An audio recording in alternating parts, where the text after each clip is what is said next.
So you see our tomatoes here. I just transplanted these yesterday. That one's having a tough time. And people say, well, you plant your tomatoes close. Yes, I do. I have had great success planting them this close. This one's suffering too. These are all started here. I start all my own tomatoes. All my vegetables, I start here. And then we collect the seeds here too. And there's some watermelons again. You'll notice that they're planted really close together. Same with those. More tomatoes. And with the watermelon, what I do is these right here, I'll train them to go in that direction because those squashes are going to climb these trellises. I have to put one here. Well, all the squashes will be climbing the trellises, so there'll be plenty of ground for these to be trained uphill. But one of the things that you hear and you'll see is that all of these have seed. None of these are seedless. None of them. I find it interesting, and I was just sitting there just thinking and meditating on, in Jeremiah it talks about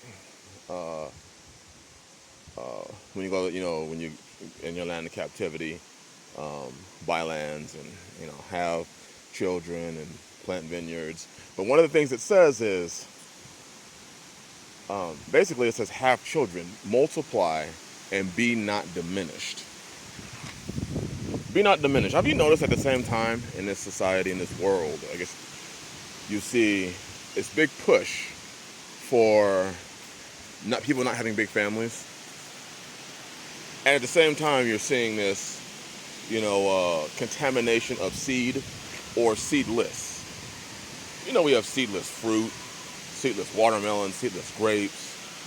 It's like they're taking the reproductive ability of our food. And then they're taking the reproductive ability of us. Whether it be abortion, whether it be, making it so you can't reproduce because you have the whole transgender agenda, man on man, woman on woman, or man on man, woman on, I don't know, woman I guess you could call it, but one of them ends up changing sexes. You're seeing the push to not have families. They made it so damn expensive to live in the cities and literally multiply. Literally. They've made it so expensive. People can't even own homes anymore. They've priced everybody out. So now you're limited in how many children you can have. They literally control it. They don't have to push you to an abortion. They can just put you in one of their nice apartment complexes, 1, 2 bedroom apartments. And they literally have controlled your ability to reproduce. Because eventually you're going to get to a point where, you got 4 or 5 children in an apartment, 1 bedroom, you got a problem now. So they're pricing everybody out of, you can't afford children because they've controlled you. They've controlled you. They control the food's ability to reproduce. And when it does reproduce, they say, hey, these are GMO seeds, genetically modified seeds. They're genetically modifying the seeds. They're genetically modifying our children. They're genetically modifying the seed of men, contaminating the seed of men, encouraging men to mix seed, encouraging women to have multiple seeds implanted in them, and it's okay. Although the Bible does say you are not to sow the field with diverse seed, and the Bible does reference the woman as the field, and we know men have seed. You get where I'm getting at. It's just a continuous attack on our ability to reproduce and do it right. There are even churches out there that are telling their congregants, maybe you should want to consider, not having so many children, we're not having children here right now in this church, this group, this ministry. We're not having children like that right now. Here are some cucumbers. They'll be climbing this trellis soon. And then you can see the green beans already are. You notice that all these things that we're looking at carry an abundance of seed. They carry an abundance of seed. Now, in the Bible, one of Yah's blessings is not just being fruitful and multiplying. When we read Deuteronomy 28, you'll see he'll bless the fruit of your womb. He'll bless the fruit of your animals. He'll bless, these are butternut squashes. He'll bless the ability of reproduction. There's some more tomatoes. He'll bless your ability to reproduce. He'll bless the fruit of your womb, the fruit of your animals. He'll bless your fields. That's what the book says. He'll bless. Now, how can we enjoy those blessings when we live in a society that teaches you, or at least tries to train you, that children aren't a blessing, and having a quiver full is not a blessing when the Bible says it is? They're literally stripping blessings away from us, making us believe that in some way children infringe on our ability to be happy. They're literally saying that fruit is unhappiness. Yah's blessings are unhappiness. So they promote this, agenda to be single or, get married and have no children. So they're teaching. So they're pushing. And I want us to be aware, I want us to just be able to open up our eyes and see the continuous attack on blessings and turning Yah's blessings into literal curses, or trying to. Then when men have children, they got to worry about child support. Once again, the system comes in and they're saying, hey woman, take the children and run. Take his seed and run.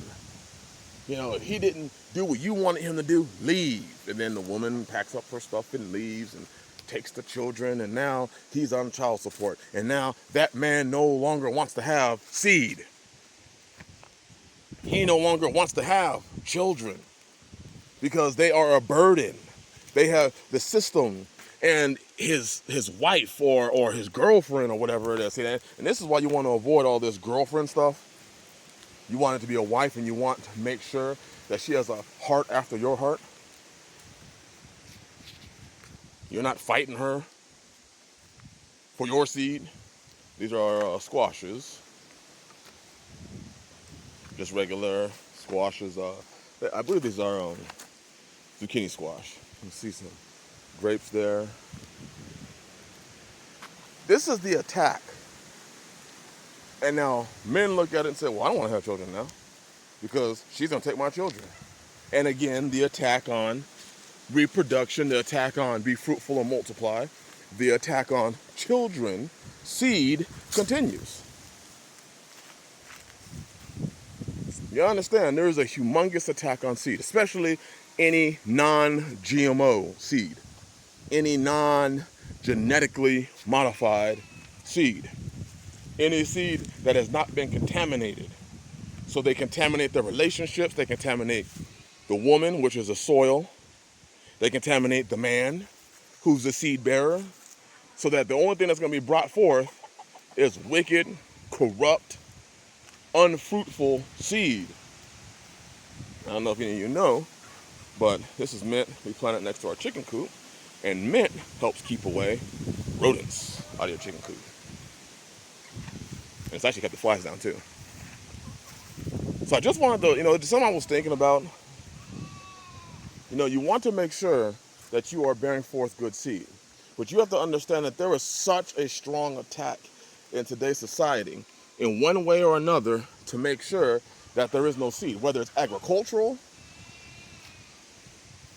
or in your family. They want the seed. And they want you to not have as much seed so that you will not multiply. They want the ones that they want to multiply, to have children.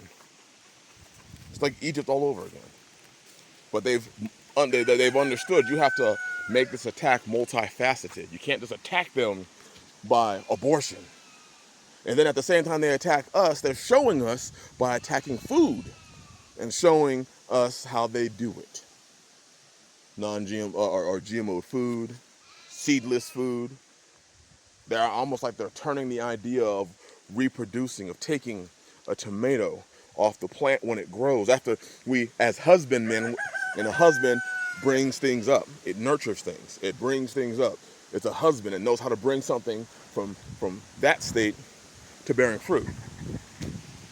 But they take that husband role from us. To the point where, and they make being a husband a terrible thing. They make living out here a terrible thing because they don't want you to know how to raise things up. to maturity. They don't want you to understand you're raising this plant up, and then when it bears fruit, you're able to take the tomato, or actually leave it on the the um, the vine or the plant, and then you're able to take that tomato, dehydrate that tomato, and take the seeds off of that. So by contaminating all the process, they contaminate the soil, they contaminate the seed, they contaminate, they either take the seed out of it, or they corrupt the seed, or they just make you not want to put seed in the soil anymore. And all of this, what suffers is that we don't actually get to experience a lot of the blessings of Deuteronomy 28. Many of those blessings we don't get to experience. Something to think about.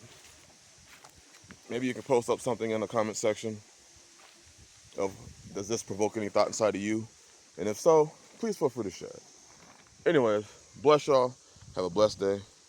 Shalom.